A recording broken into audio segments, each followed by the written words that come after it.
una taverna popular de Sant Cugat. Fem menjar bo.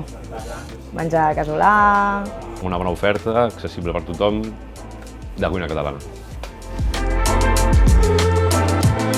El 2015, sortint també de la crisi juvenil laboral, ens vam trobar 5 companys de tota la vida del poble. Aquí no hi havia ningú professional del sector de l'hostaleria, per tant una mica temerari sí que vam ser, i després d'iniciar una mica això des de zero. Ho vam intentar, anar a poc, però almenys ens ho fèiem nosaltres i va ser una mica el motiu.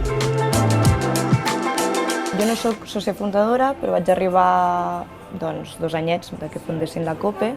Del món cooperatiu, la veritat és que sabia zero.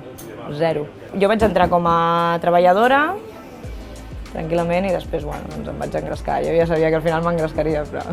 Clar que hi ha una diferència entre ser sòcia, treballadora, no?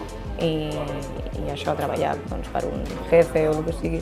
Ser cooperativa ens permetia tenir aquesta organització horitzontal i una mica treballar colze a colze, que no hi hagués aquesta jerarquia tan marcada d'altres organitzacions. Veus que tot funciona diferent, que hi ha molt més respecte cap a la teva opinió, t'escolten molt més... No sé, jo crec que com a treballadora ho vius d'una forma molt diferent, també. Mentre tothom entengui una mica i hi hagi els mateixos objectius, creiem que és la fórmula més adient a l'hora de treballar.